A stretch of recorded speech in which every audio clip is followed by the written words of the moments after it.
It is raining today, and it's not just raining, there's like lightning and thunder. Anyway, I still wanted to come out in the backyard and play around with my DJI Action 6 today.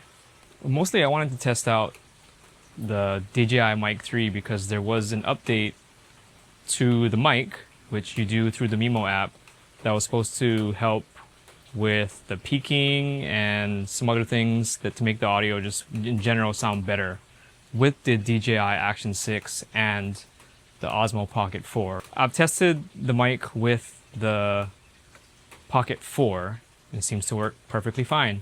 So I wanted to come back here after the update and test it with the Action 6. Looking at the meter on the top, it does seem to be going into the orange quite a bit. I'm not talking very loud, but that is a little bit of a concern because that was the issue before where I have a lot of peaking with the Action 6. So I'm gonna go ahead and adjust the gain down from 0, I think it's like the default, and see if I can help it stay out of the orange. Also, I'm trying something a little different today. I've been seeing some people shoot in this 4:3 aspect ratio on YouTube, and I kind of like it. It kind of has that nostalgic feel, like back in the days when we had the CRT TVs that had the square image. I'm old enough to remember that, so it's kind of cool. Brings back that old school video camera feel, just with better quality.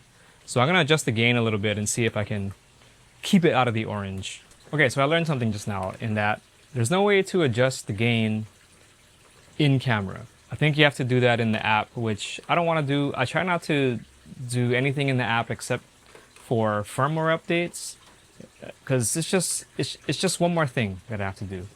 But what I did do is turn on adaptive gain control, which I used in a previous video, and it's on the automatic setting. And I feel like I got good results from the audio in that video, so we're just gonna see how adaptive gain control in the automatic mode affects the audio, makes it better.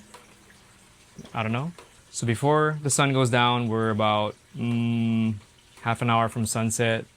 It is very cloudy and rainy today, so we don't have a lot of light. But why don't I go over some of my settings with the Action 6 that I feel like give me the best image quality. Starting with aspect ratio. That's up to you. Actually, majority of the time I shoot in 16:9, but for the purposes of today's video, I'm shooting in 4:3 just for fun. So as far as shutter speed, the minimum I have it is 200. So I have it bracketed where it doesn't allow itself to go below 200, and the max is just whatever the max is. The reason for that is because I feel like when you're walking around the camera like this, you need at least 1/200 to get decent stabilization with these action cameras. Sometimes you can get away with like 125 or whatever those, like above 100 but below 200. But then when you get like a lot of bouncing like this, then you run into problems with like stabilization artifacts in the background. ISO, because some people like to let that ISO rip to whatever the maximum number is. I have mine from whatever the minimum is. I think it's like 50, and I don't let it go past 800 because I feel like with these action cameras, anything over 800, even with the bigger sensor on the Action 6, is pretty noisy. For sharpness and noise reduction, I have both of those all the way down, so -2. For color, I'm always shooting in D-Log M, and now on the Pocket 4 we have D-Log, but the Action 6 does not have the full-on D-Log. But D-Log M is great because it's very easy to color grade, and you still get some flexibility with it, pretty good dynamic range. Like if I go like this, you can kind of still see some of the details in the sky up there, which is nice. As far as stabilization, I have it on Rocksteady, just regular Rocksteady, not Rocksteady Plus or Horizon Balancing or whatever. I feel like it's enough with these more modern action cameras. I don't really need that much more stabilization. The more aggressive stabilization modes are for like action sports where you're doing a dirt bike or a jet ski or whatever, where you're gonna get a lot of vibrations and rapid like bouncing. So for vlogging, casual shooting, Rocksteady is more than enough. As far as white balance, I use auto white balance on this unless I'm doing something very specific where I'm setting this camera up as like some secret angle on like a commercial shoot where I have to match some kind of light. But for the most part, DJI's auto white balance works fairly well. And as far as that aperture, because the Action 6 has that variable aperture feature, I have it on automatic, which is like f2 to f4, and it tends to adjust based on the scene. Like if I go into like really bright light, it moves up to f4, and it gets light when I go into the dark. Like if I go into the shade over here, it'll probably go to f2. Like right now it's at f2 because it is pretty dim under this roof on the lanai. That's about it. Those are my, I don't know if they're updated settings. It's kind of the settings that I've been using, but I hope this helps you get good footage with your Action 6. For me, these are my preferred settings for everyday shooting, vlogging, whatever.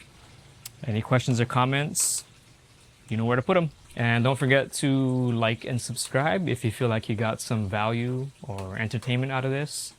I appreciate it. See you in the next video. Ooh, I almost forgot to mention one more thing before I wrap this video up and waste any more of your time. I was watching some other creators' videos. I'm not going to name names, but a lot of them, again, getting defensive about the use of AI or getting paid by AI companies to make content. And hey, first of all, do whatever you want to do. Take money from whoever you want to take money from for your content. I'm not on YouTube to make money, so we're in a totally different category here. I have a 9-to-5 job.